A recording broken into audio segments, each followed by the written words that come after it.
Kamusta mga kadip? Ang project natin today is ang Honda 160 na naka full hydrographics. Sa mga kadip natin na nagtatanong ng ganitong output, eto na po yung request nyo. Kaya kung paano natin to ginawa, tara, samahan nyo kami.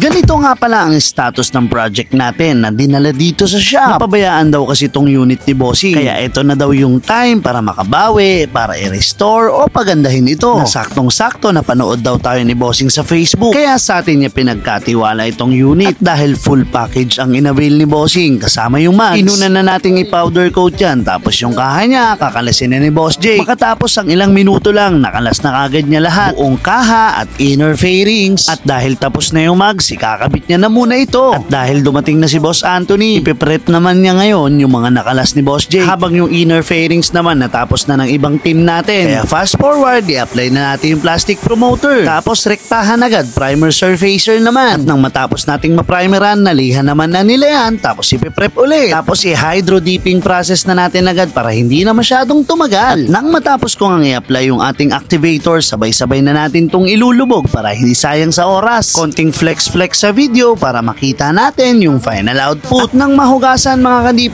ready na to for tinting. Dahil gusto ni Bossing na candy red ang lumabas na forged carbon, i-apply na natin to ngayon para makulayan na natin. Sa mga kadip natin na gustong kulayan yung forged carbon, yes, pwede po. Medyo nasanay lang yung mga kadip natin sa plain na forged carbon tapos flakes na bagay na kinaumay ng client natin, kaya niya candy red finish yung kanya. At pagkatapos ng inner fairings mga kadip, sa outer fairings naman tayo na ilatag na natin sa tubig yung ating pattern. Ito talaga yung pattern na unang napili ni Bossing. Ang kaso lang, pag-ahon namin netong mga panel ni Bossing na nilubog namin, ito yung lumabas na finish mga kadip. Naging gray finish siya na honeycomb na malayo sa kulay na nakarehistro sa motor niya. Nangyayari talaga tong mga ganitong senaryo. Kaya no choice, ulitin natin to. Pero sa mga naka-gray dyan na mga kadip natin, pwede to sa mga unit nyo. Naulit na natin yung mga panel ni Bossing, kaya i-activate na natin ulit yung ating honeycomb. At sa part na to, pagsasabay-sabay na natin lahat ulit sila. Tapos i-flex lang natin ng konti para may idea yung mga kadip natin sa mga ganitong project. Tapos rekta hugas na. Syempre kailangan patuyuin. Sabay apply ng konting magic syrup. Este ng chameleon white na hindi naman makukompromiso yung ating pattern. Nang matuyo na yung inner fairings, uunahin na nila tong ikabit sa unit ni Bossing. At si Boss Rodel naman ngayon ang naka-assign dyan. Pagkabuo, balik naman kay Boss Anthony upang hugasan. Tapos konting flex ng ating chameleon white na shade. Antikas ng effect, di ba? Tapos nandun pa rin yung pagiging honeycomb niya. Tapos interviewin na natin si Bossing. Pakilatis na rin natin yung unit niya.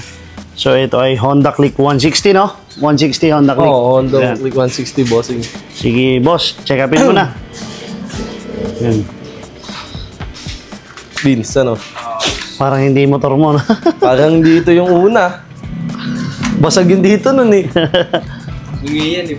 Kinuha na namin yung ibang lock niya na kasi wala ang binigay yung stock mo, walang lock eh, di ba? Ganda. Ayos ba yung combination, boss?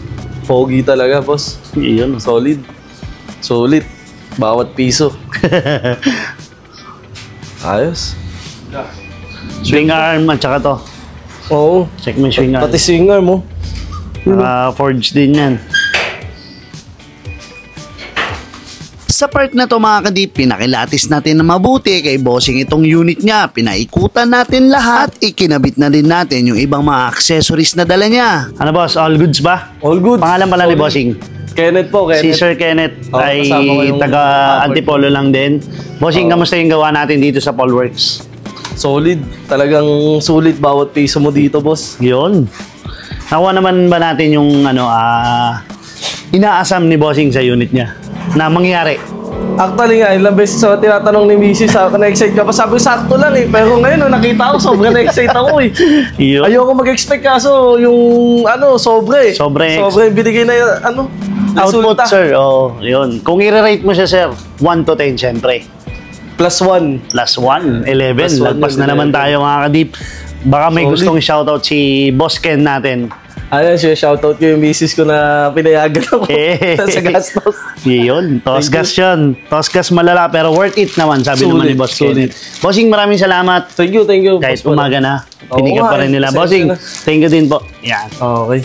Yun mga kadip, natapos na din yung project natin at napakasarap ng pagkakarate ni Bossing dito. Nasulit daw ang bawat pisong binitawan niya dito sa project na to. Kaya congrats team sa PWH. Pumasa kay Bossing yung project na pinaghirapan at pinagpuyatan natin. Sa mga kadip natin na naghihintay ng ganitong finish, hindi nyo na ako kukulitin ha. Rekta na lang kayo sa shop tapos schedule na natin agad. At available na nga pala yung bagong presyo natin sa powder coating sa lahat ng branches natin. So paano? Kita-kits next vlog. To God be the glory.